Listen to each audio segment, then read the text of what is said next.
Welcome to Talk Birdie-Tome with former world number 16 Nick O'Hearn and Tour Pro Mark Allen, live from Titleist and FootJoy headquarters. And thanks to our great partners, Titleist, they're the clear number one ball in golf. FootJoy are the number one shoe and glove in golf. Driving a BMW is like hitting a perfect shot. Smooth, controlled and powerful. Ping, they'll help you play your best.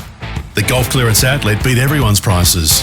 And Better, the fastest and easiest betting app in Australia. Now, from Titleist and FootJoy headquarters, it's time for Talk Birdie-Tome. G'day everybody, welcome to the program. This is a Talk Birdie-Tome special, and today we've got the CEO of Golf Australia, James Sutherland, with us. Thank you, James, for coming along. Good to be here, Marco. Well, we are excited. Nick and I don't want to speak for you, Nick, but get the Australian Open back to Royal Melbourne. It is big news. Congratulations. Yeah, it's pretty exciting. We're shaping up pretty well, and the response has been amazing since we announced. Obviously, Rory. I'm calling it RM squared. Royal Melbourne and Rory McIlroy. Yeah, I think since we all heard Rory was coming, it's just blown it out of proportions, I guess. I mean, ticket sales must be through the roof, I'd imagine. Yeah, we've had an enormous response right from day one, and I think typically we have a real spike in ticket sales in the last few weeks leading into the tournament. We've almost seen the complete opposite this year, and I think my message clearly to golf fans out there is whilst there are tickets available, we'd encourage you to get in early. There is a general assumption in Australian golf that you can just roll up any time, but it may well be different this year. So that's a word of warning, and encourage people to get in and buy their tickets early. Well, the last time we saw interest like this in a tournament in Australia, that wasn't on the live circuit, by the way, was 2009 when Tiger Woods came to Kingston Heath. This year, I mean, it's just unbelievable what you've pulled off, because Rory McIlroy goes into the history books as a career Grand Slam champion. He also won the Players' Championship.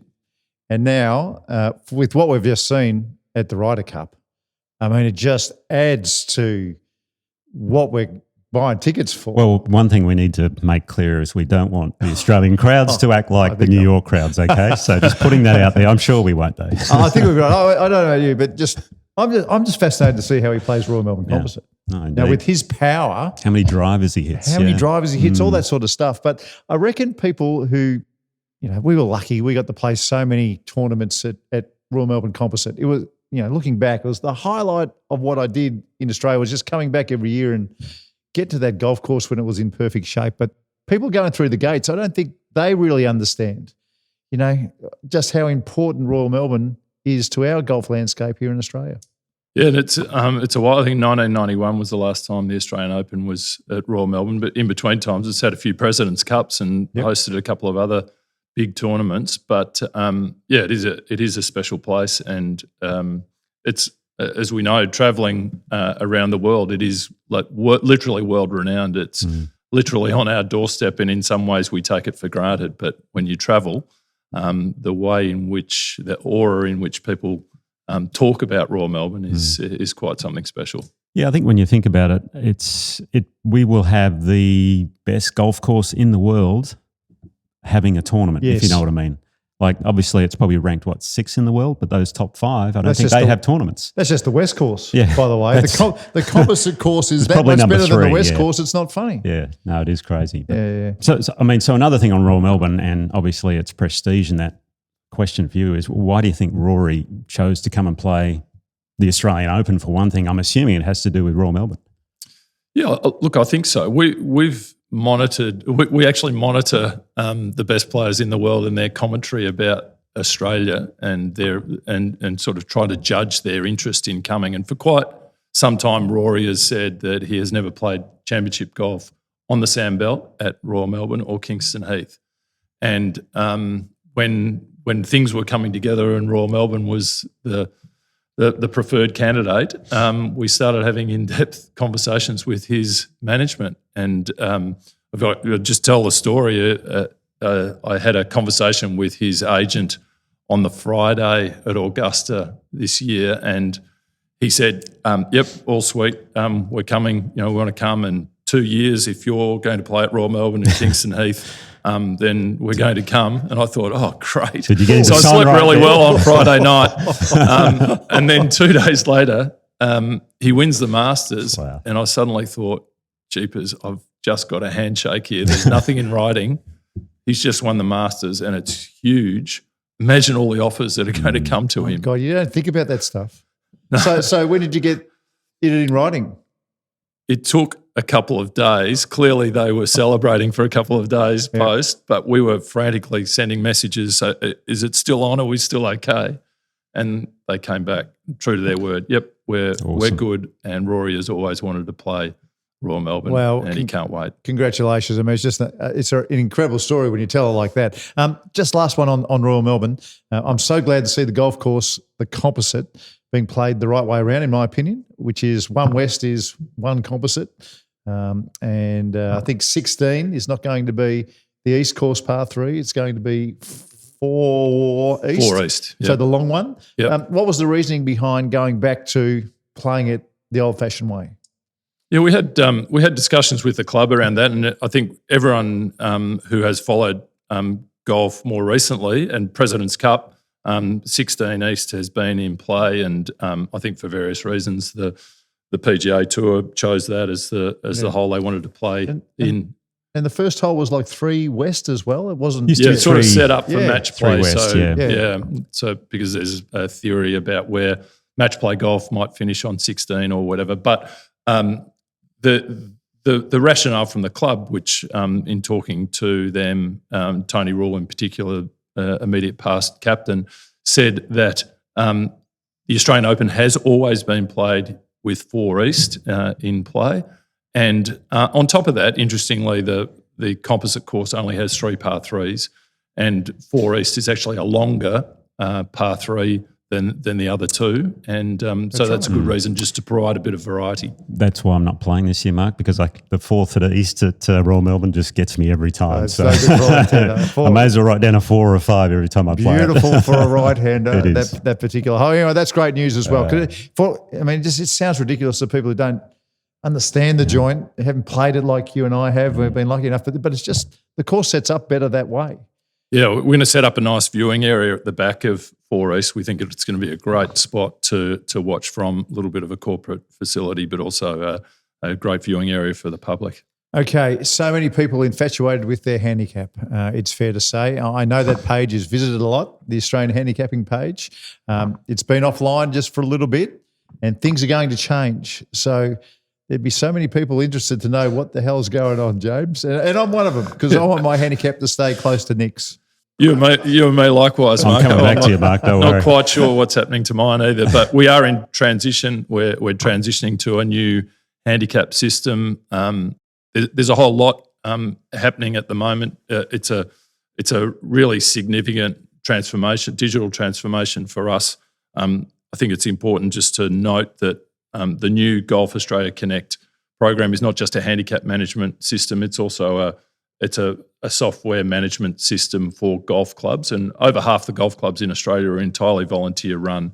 They can't necessarily afford or are able to utilise other software, but we provide a free service to them, have done for 20 or 30 years. We are upgrading that significantly, so that's an important thing for them. But that's great. The transition for the handicap, which is what everyone's interested in, is we'll have some minor adjustments, which mean that we will be fully aligned to the World Handicap System. So it could be that you go out by 0.2 or come in by 0.2. It'll be very minor, and once we transition onto the new system, not everyone will change, I should say, but once we transition, it'll be up and running, and we're very much looking forward to it. It's some of the questions that we've had along the way are why do we need to change? I think the basic answer to that is there are significant technological advancements. Golf now, technology is playing a really important part in golf and the way in which people engage with golf. And so for that purpose and the expectations that come with the golfer, we're trying to match that, create a platform that allows us then to provide better services and clubs to provide better services to their members and the golfers of Australia in the process. Okay. And the women line up with the rest of the world as well. So there is a consistency factor with women's golf. The rest of the world is in line with this, and now we're going to march in there as well. Yeah, I think one of the unusual things about golf, and I'm regularly reminded of this by the RNA and USGA and others, that we do play a disproportionate amount of competition golf in Australia. We do see there's a lot of very casual golf that's played around the world, but it seems that in Australia, on a per capita basis, competition golf is incredibly important. Hence the infatuation with the handicap, the look up on the GA app, and all of that sort of thing that we know goes on. I mean, there's the average golfer looks up their handicap 2 or 3 times a week in between rounds. It's quite extraordinary. Unreal, isn't it? It's quite extraordinary. That's unreal. We're obviously thinking about. We'd like to visualise our next round and think about what might happen. I just love how you can create these little groups and you can see what your mates are doing. And they played the other day. He had 29 points or something. It's fantastic. There's no secrets anymore. No, exactly. It's very good. And apologies everybody who's exactly on 10 or 9.9 and you've got out to you're not on single figures anymore. Well, I'm sure that'll change. But I think it's still 9.5 as singles. Is that right? Or is it? We had this debate a while ago. 9.4. 9.4, sorry. 9.4 is when you're officially on singles. Okay, there you go. You're only ever one good round away from that if you're on the edge there. Right? That is right. Can we take a short break? Because I'd love to come back. I want to talk about My Golf, because the success of My Golf just soldiers on, which is great. If you don't know My Golf, it's junior golf. And I also want to ask you about the Australian Amateur as well, if you don't mind. And also, Dan, we've got some listener questions. Yeah, we do. Some questions from people who want to ask the boss some questions. So that's we'll put them to you. We'll see what you say. Righto, we'll see you in a tick.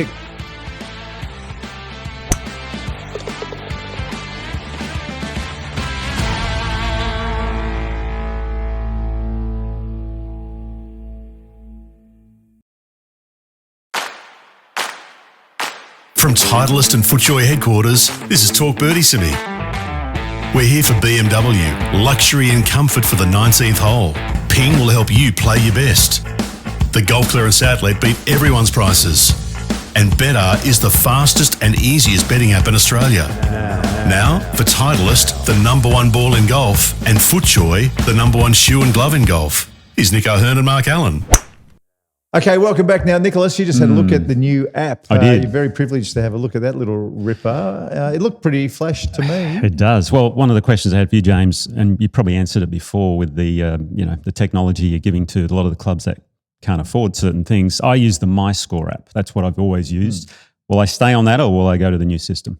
No, absolutely. MyScore will continue to service those clubs that are contracted to work with MyScore, which is run by my club. But for us, in terms of the Handicap app, which has traditionally been a handicap lookup app, it will now have additional features that allow you to do your own live scoring, because not all golf courses offer that. And now that will be fully integrated with all of the clubs. So that's again, it's just an example of a feature, particularly for those clubs that don't necessarily have the depth of technology services that others have been afforded. Okay. I'd like to ask you about My Golf. I see it down at some golf courses that I visit on the weekends. Lots of kids enjoying it. How's My Golf tracking?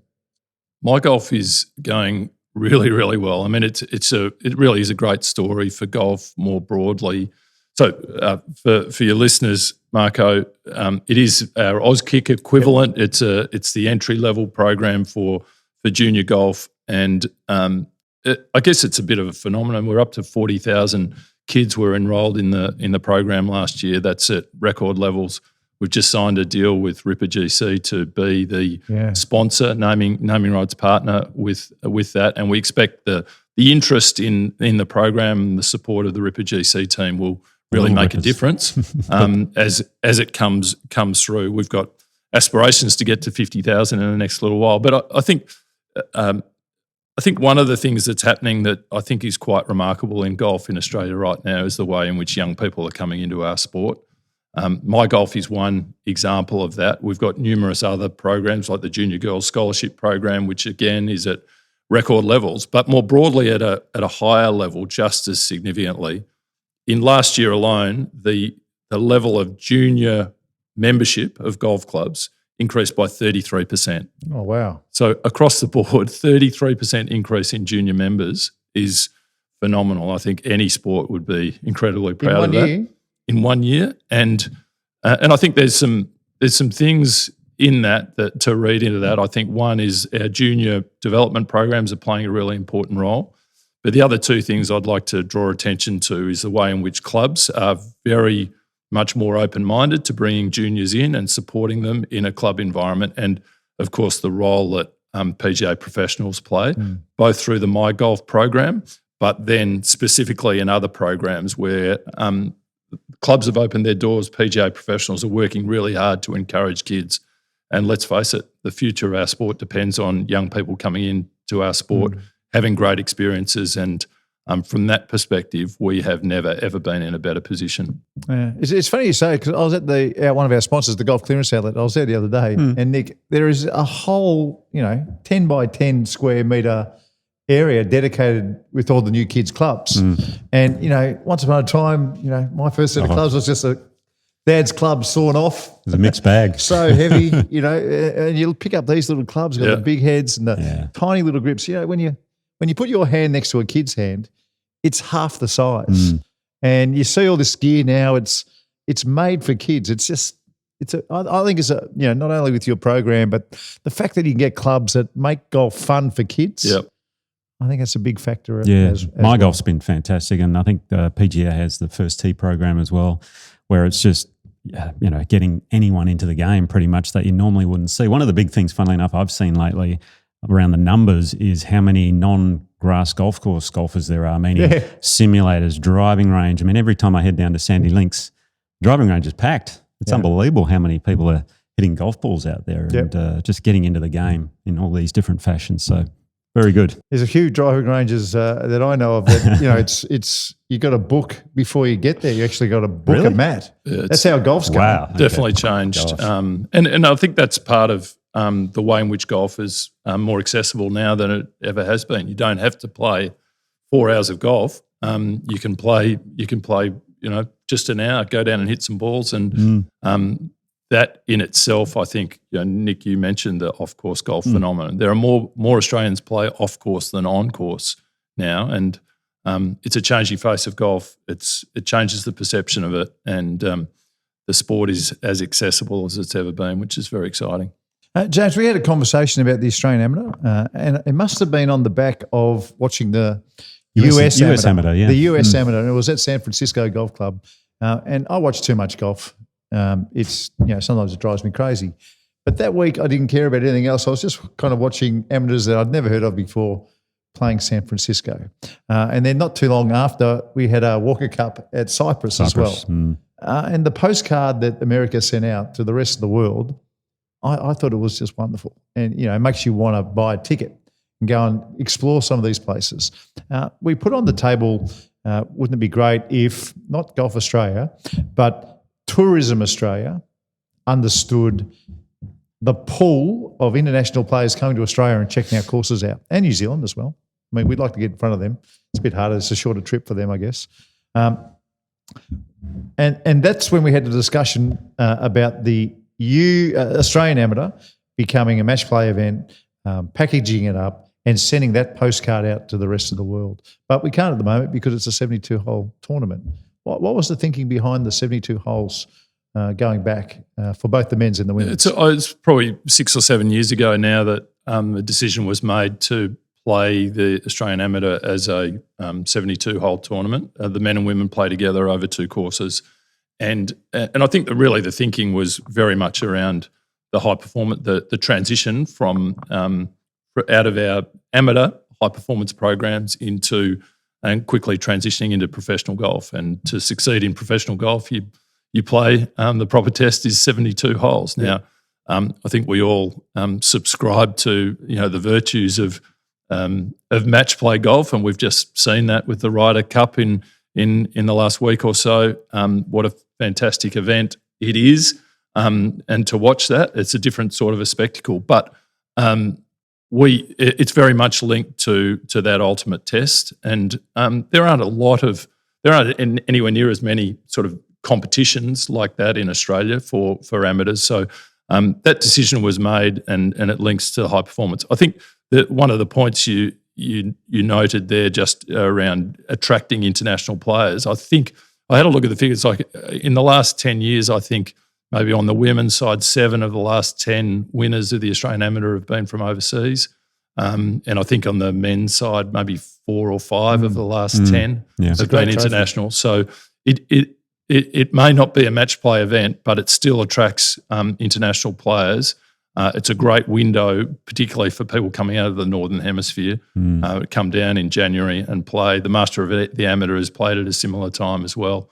So it's a really good swing for those players. No, it is. I think the first year I moved back to Australia, I watched the final at Woodlands, I think it was. Maybe Nathan Barbieri was playing an Irish kid. I can't remember his name. But I got to say this, I'd love for you to put it back on the table to be match play, because it's a unique event. And, when I think about it, past Australian amateurs, I don't really think about the stroke play events. I think about the match play victories and things like that. So it might be something, going forward to have a think about again, I guess, because I know the US amateur does it, the British amateur does it on the men's and women's sides. There's a variety of amateur championships around the world, I would imagine. So it'd be pretty cool to see it again. But I love match play, so I'm a bit selfish. I'm not arguing against match play. It's a bit. I mean, if you think about it, what you are guaranteed is you get 4 rounds of golf. The better players get 4 rounds of golf. True. It's a long way to come to get knocked out in the first round in match play or whatever in that qualifying stage. So I mean, they're all part of the considerations, but ultimately it's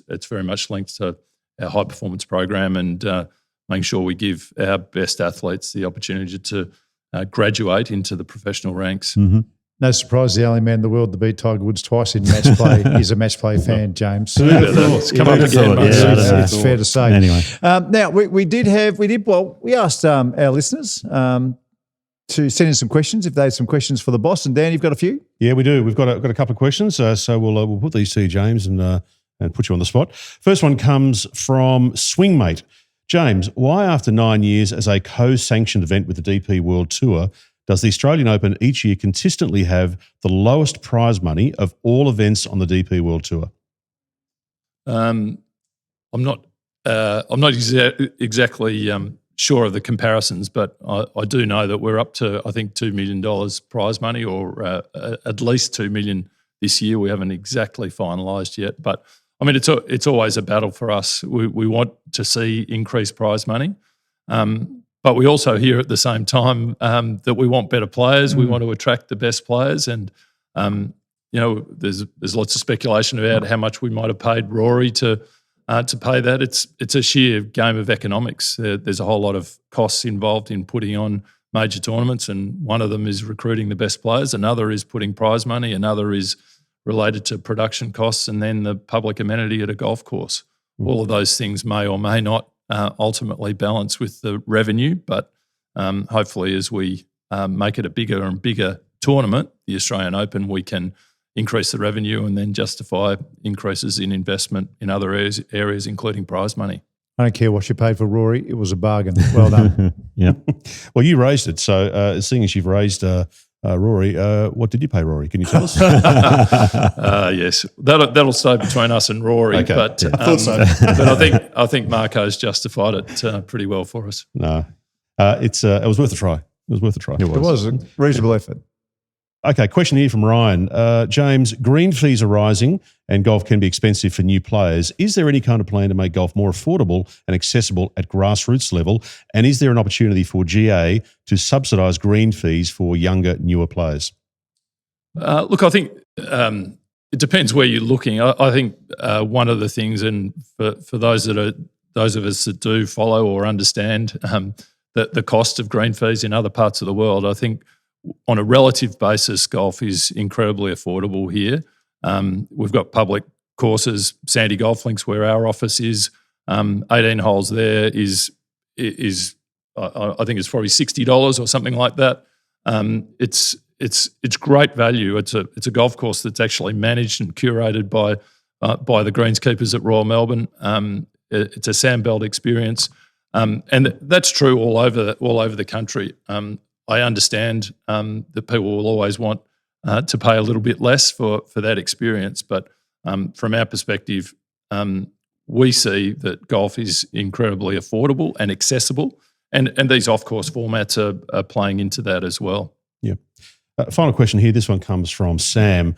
James, men's and women's Australian Open is now back to separate events. What learnings did you have that came out of having a combined event? What were the pros, the good things, and what were the learnings, the bad things? Well, I think bringing the two events together, we saw crowds and attendance and interest in golf that probably we hadn't seen for a number of years, certainly going back 10 or 15 years. I think we obviously learnt a lot from bringing the two events together. One of the key learnings is logistically it's a real challenge. It's a real challenge to play a big tournament like that over two courses. As we've talked about before, I've talked about it here on this podcast, the men and the women had different views of that. It wasn't a great time of year for the women to play. The men preferred to have it as a single only event.